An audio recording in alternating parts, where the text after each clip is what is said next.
And for a little context, Biologos is a well-known theistic evolution organization.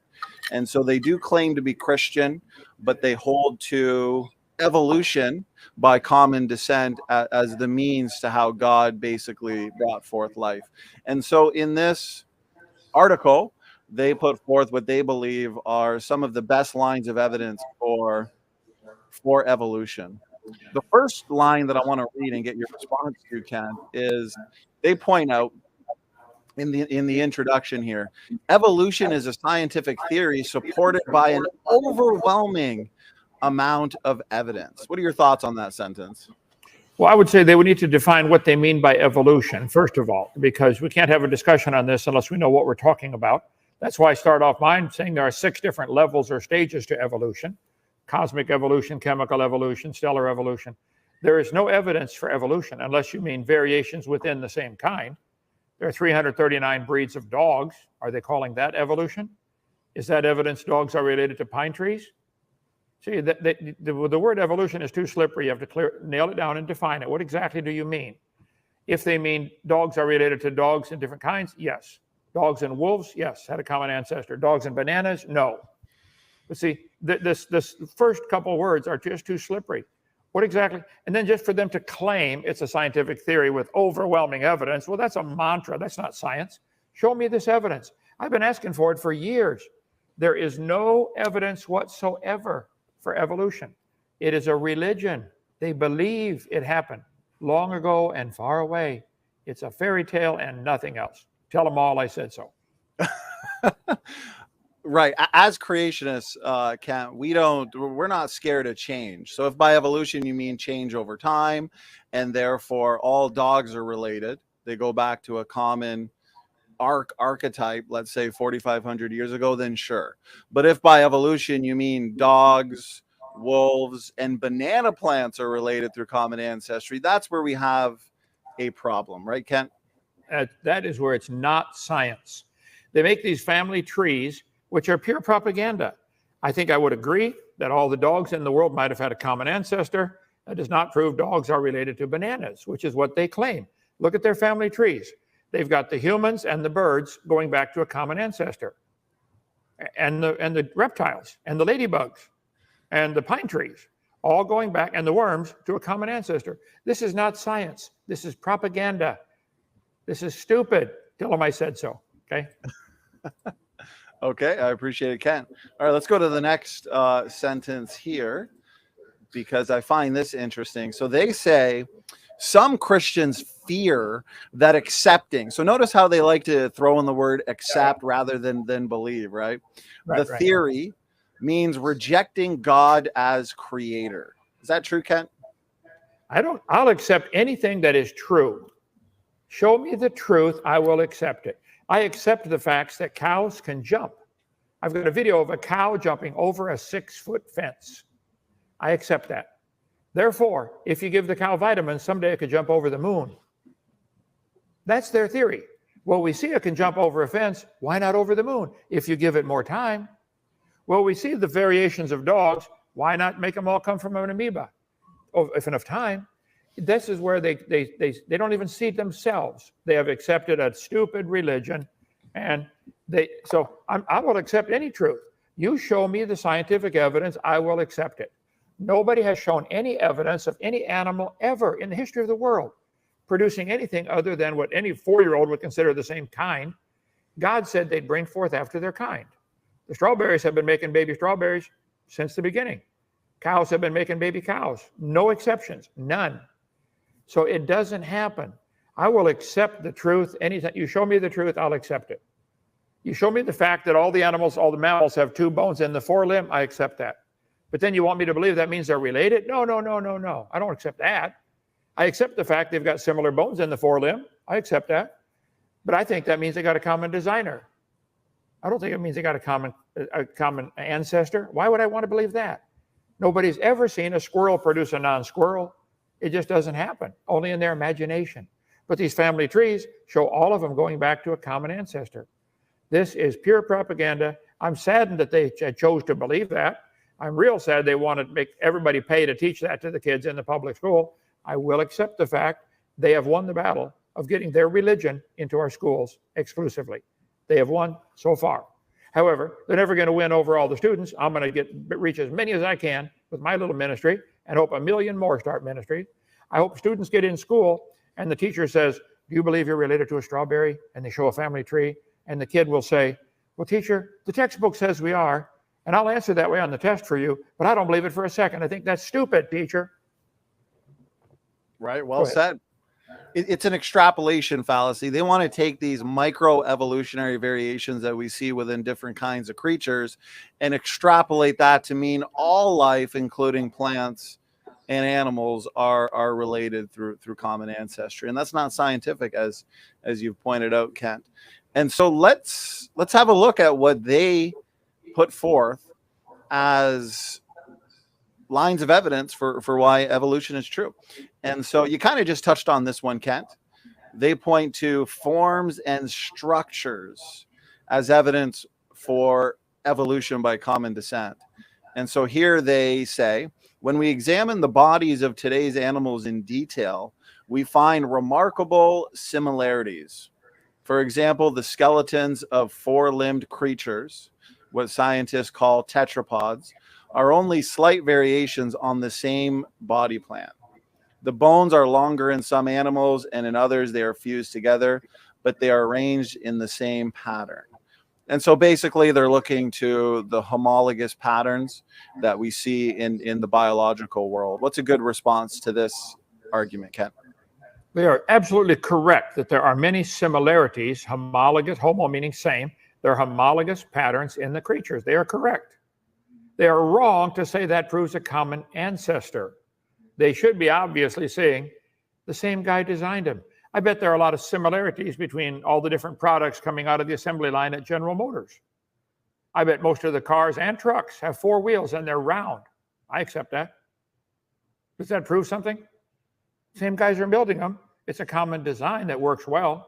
I accept the fact that most of the vehicles coming out of GM have the front wheels that turn so you can steer. Wow. And you turn one wheel and it turns both of them on the ground. Whoa, that's a cool idea. I accept that. Does that prove they all evolved from a skateboard? No. They're seeing something that is true, obvious. Yes, there are similarities. And coming to the totally wrong conclusion. I covered that last night on our channel on Genesis Baptist Church on YouTube. Get the program we did last night on this very topic about homologous arguments. It is not evidence for evolution. And that's the best one they've got. And it's real stupid to say that proves evolution. It really is the most common argument that they've been using for the last 50 years. Human engineers and designers build in homologous patterns. And so why wouldn't God? Right. It doesn't prove to common ancestry. Sam, what are your thoughts? Do you think homology demonstrates that you are related to a ladybug? Yeah, I think Absolutely it's just pure conjecture. I mean, how many things have a wheel? A lot of things have a wheel. It doesn't mean they're related, like Ken said. A unicycle, a bicycle, a tricycle, that's not proof of evolution. Amen. I'd love to know why there are, if evolution is true, why are there similarities at all? If we've been evolving for millions of years and we share common ancestors with the chimpanzees and lemurs and dogs and fish, well, that's millions of years of mutation accumulation in these regions of the genome. There shouldn't be any similarities at all. I believe it was a creationist who predicted similarities, and that's what we found. So similarities in structure, form, genetics are not evidence for evolution. So, okay, the next line of evidence that they point to, Kent, here at the bottom, it looks like it's going to be vestigial traits. So we'll work through this a little bit. They say we can also look at the bodies of animals today and find features that are similar to what other animals have, but which no longer seem to function or have different functions, they say. Scientists call these vestigial traits. Some classic examples are non-functioning eyes in blind cavefish, the hip bones on whales, and leg bones buried in the muscles of some snakes. Looks like they also point here to the appendix, wisdom teeth, goosebumps, and many other features. Kent, if you'd like to speak to this for a little bit. I would say All these examples they give are examples of losing something, not gaining something. And many have been proven to not be vestigial at all. Man, 150 years ago, they had 180, I think, vestigial organs. They said, you don't need your tonsils, take them out. You don't need your adenoids, take them out. You don't need your appendix, take it out. The fact was they didn't know the function of it. That's all. Tell you what, put a 7-year-old under the hood of your car and say, take out everything it doesn't need. See what you got left. He simply doesn't know what they do, that's all. And what we've got is a bunch of 5-year-olds looking at the human body saying, wow, you don't need that, you don't need that. Even if it's true there's something that no longer works. We are a copy of our parents and grandparents and great-grandparents. There's likely some things that don't work well anymore. They've been copied, the gene code's been copied so many times. There's a possibility of something we've lost function. No, I don't question that. But does that prove, that doesn't prove how we got it. This is exactly the opposite of what they need for evidence for evolution. There is no evidence of gaining something. How could vestigial structures be any proof for their theory at all? So it's not. Sorry, I totally disagree. Okay? Great points. It's all degeneration from a once perfect creation. We're not seeing that type of change that fish-to-fisherman evolution would require. So the next line of evidence, one of your favorites, Kent, the good old fossil record. And so they argue here, the fossil record reveals intermediate species. And so they say underneath their headline here, if the theory of evolution is correct in its claim that today's animals can be traced back to common ancestors in the past, it is reasonable to expect that there should be some record of these ancestors in the fossil record. It is often claimed by those who deny evolution that no intermediate fossils have ever been found that support the theory's claims. This just isn't true. Fossils can't prove that one species evolved from another, but when we find a succession of them over time with slight modifications, it is difficult to deny the appearance of evolution. Thoughts, Kent? Well, I start off, I say, stop, guys. There is no such thing as a fossil record.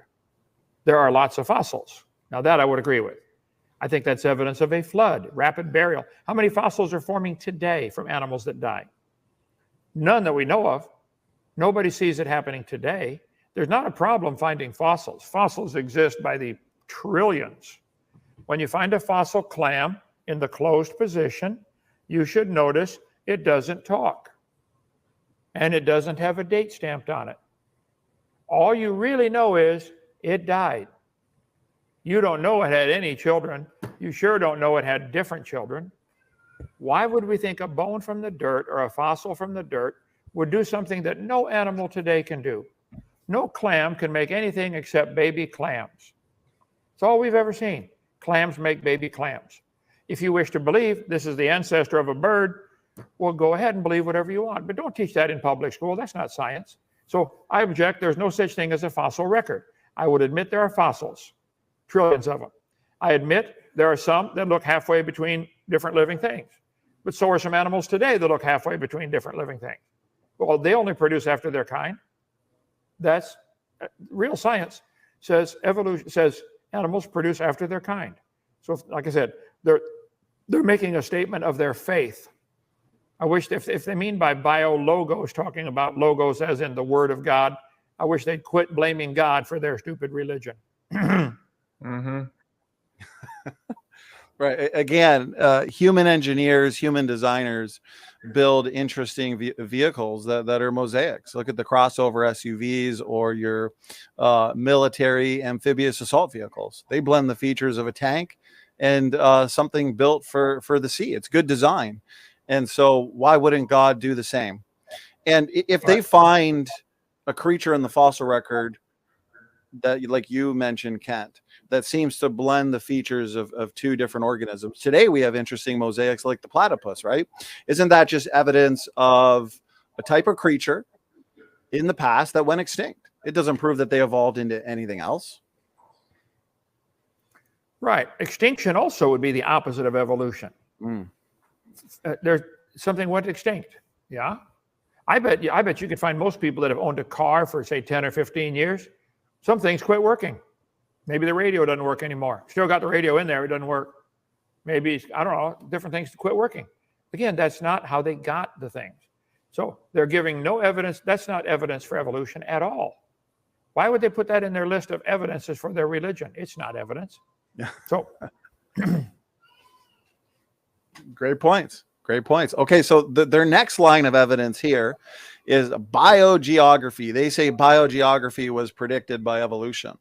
And so they argue the theory of evolution predicts patterns of species, not just over time in the fossil record, but also in the distribution of species today around the Earth, the study of which is called biogeography.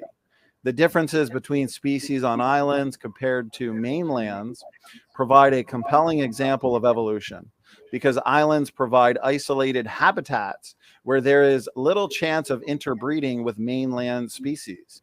Evolutionary theory predicts that differences will accumulate and new species will evolve. Kent, what are your thoughts? Do you believe biogeography is good evidence for universal common ancestry? well, they have way too many fuzzy words in their description there. What exactly is a species, okay? I think if you isolated all the dogs in the world up in Alaska, take them all up there, please take my wife's pug with that group, drop them all off in Alaska, come back in 5 years, you would find only dogs left alive that have thick fur, like a wolf, and that are more aggressive like a wolf. They got to go after their food. You would not find the thin fur, small, short. You wouldn't find any chihuahuas at all after 5 years.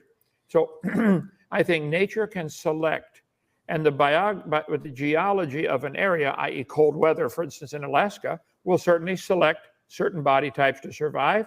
Others are going to freeze to death. And only those that live get to make babies. So I think that's an example of natural selection. Nature certainly does select. I don't argue that, but it doesn't create anything. It selects something that's already existing. There's natural selection and then artificial selection.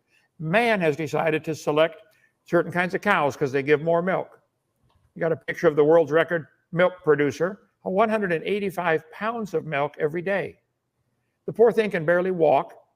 It would never survive in the woods, but it does produce a lot of milk. Okay.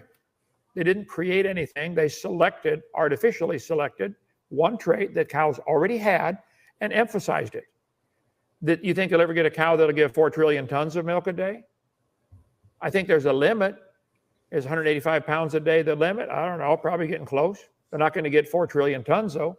Atheists, they don't understand this, let alone admit it. Variations happen, but they're limited. They see 300 breeds of dogs and think dogs came from an amoeba. There's certain kinds of stupidity are not fixable, I guess. I think that's one of them. All right, Kent, I appreciate the response. Okay, we got one final line of evidence that Biologos has provided as to why we should believe we're related to strawberries. Very convincing lines of evidence, hey, Kent? Apparently, this is the best they got. And before we get to this final argument from Biologos, I see a lot of people backstage. We got Atheist Junior. We've got an evolutionist named Doc, like Jackson Rowe. And so this is going to be a lot of fun. We're going to go through this final argument here on this article, and then we're going to let the showdown begin, I guess you could say.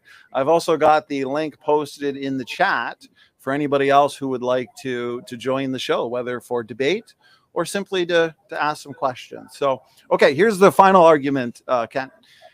They say genetics removes all reasonable doubt. The relationships between species inferred from biogeography, the fossil record, and the shapes and structures of animals today. So independently, you've refuted each one of these on their own. But they say that there's an even more impressive argument, and it's from genetics. And so they say if we never find another fossil or vestigial trait, genetic evidence puts common ancestry beyond reasonable doubt.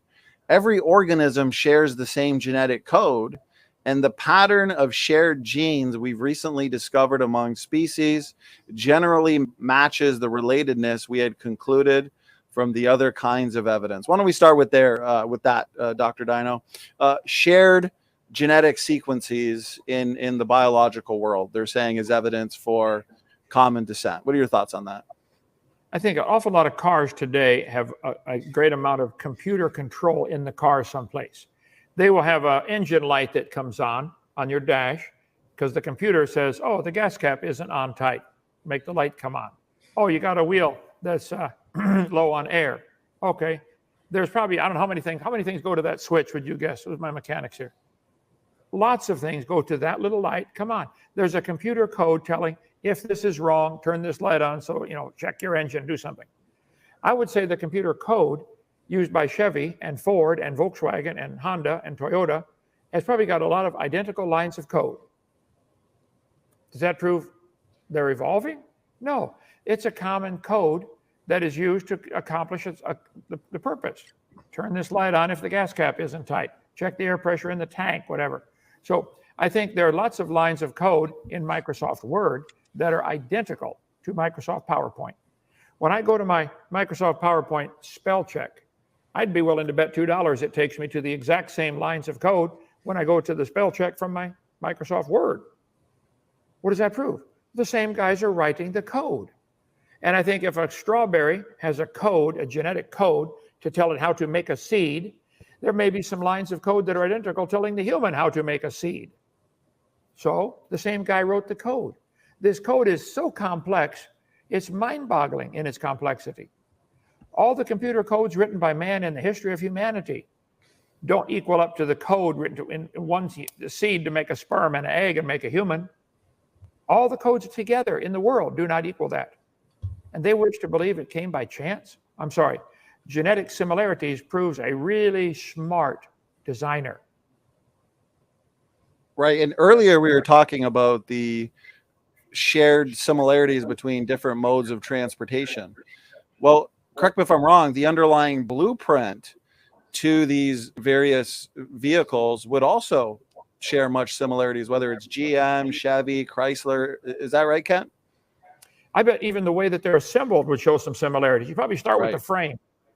I bet they build the body before they put the windshield in it. Mm. Right? I bet they put the windshield in before they put the windshield wipers on. I bet there's a similarity of assembly. I don't bring on the atheist, brother. I'll get my hammer, get some real science, get my SpongeBob. Hang on. And I've been trying for years to knock some sense into them. All you atheists, get ready. Okay, go ahead. Bring them on, brother.